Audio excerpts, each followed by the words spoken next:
Stream 2. Mic check 1 2 1 2. Okay, you're all set, Mr. Mills. We have to leave for the jet in 20 minutes. Thank you, Maddie. Okay, let's begin. What's up, everybody? I'm Mr. Mills, and today we're talking about something that cost me a lot of money before I even knew it had a name. Overspending. Not because I was trying to impress people, not because I wanted a bunch of stuff, not because I didn't know better, but because my ADHD brain was chasing something. And if you have ADHD, there's a good chance yours is too. Maybe you bought things you didn't really need. Maybe you've walked into Target for toothpaste and somehow spent $87.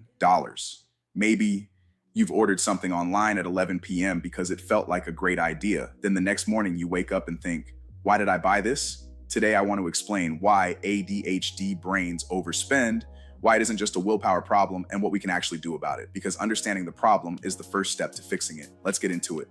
The lie we tell ourselves. Most people think overspending happens because someone is irresponsible. That's what society tells us. You just need discipline. You need self-control. You need to try harder. But here's the thing. If discipline was the answer, most of us would have solved this problem years ago. Most people with ADHD know what they're supposed to do. We know we should save. We know we should budget. We know we shouldn't max out credit cards. Knowledge isn't the problem. The problem is our brain processes rewards differently. ADHD and dopamine. Let's talk about dopamine. Dopamine is often called the reward chemical. It's the thing that makes something feel exciting, interesting, rewarding, worth pursuing.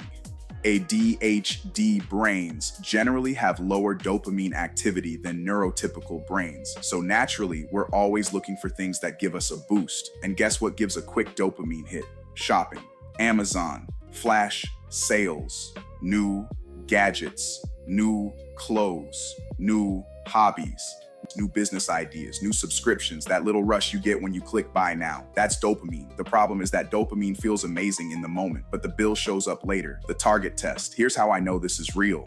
Have you ever gone into a store for one thing, just one thing? Maybe you needed paper towels. You walk in, you see something interesting, then something else, then something else. Now you're standing at the register holding 10 items you never planned on buying. That wasn't an intelligence problem. That was an attention problem. Your brain was responding to stimulation. The store was literally designed to trigger it. Companies spend millions of dollars understanding how people buy.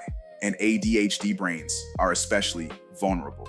The novelty trap. One thing I've learned about myself is that I love new things, new projects, new apps, new systems, new equipment, new ideas. The problem is that novelty can get expensive. I've bought things convinced they were going to change my life. This planner, that course, this app, that gadget, this piece of software. And for about 3 days, I was excited. Then the excitement faded.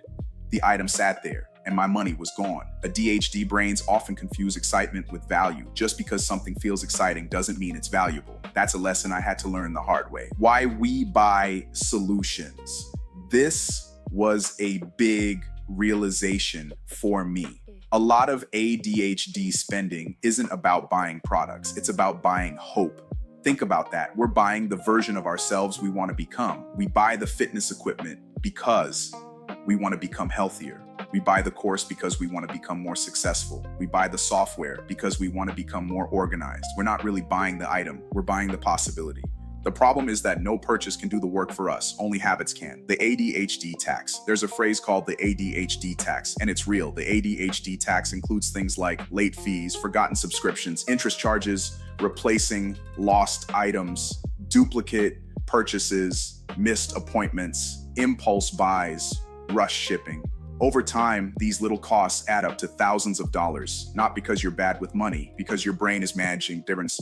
Understanding that changed how I looked at my finances. Instead of judging myself, I started building systems. What actually works? Here's what helped me. I stopped trying to rely on memory. I started relying on systems, automatic savings, automatic bill pay, automatic transfers, because my memory isn't always reliable, but automation is. The less I have to remember, the better my financial life gets. That's why I always say, don't build a system for your ideal self.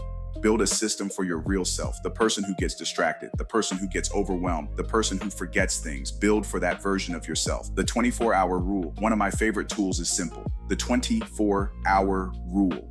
If I want something that's not essential, I wait 24 hours. That's it. No complicated system, no spreadsheet, no guilt, just time. Because most impulse purchases don't survive a good night's sleep When you create space between desire and action, better decisions happen. And the best part, you still get to buy it if you really want it tomorrow.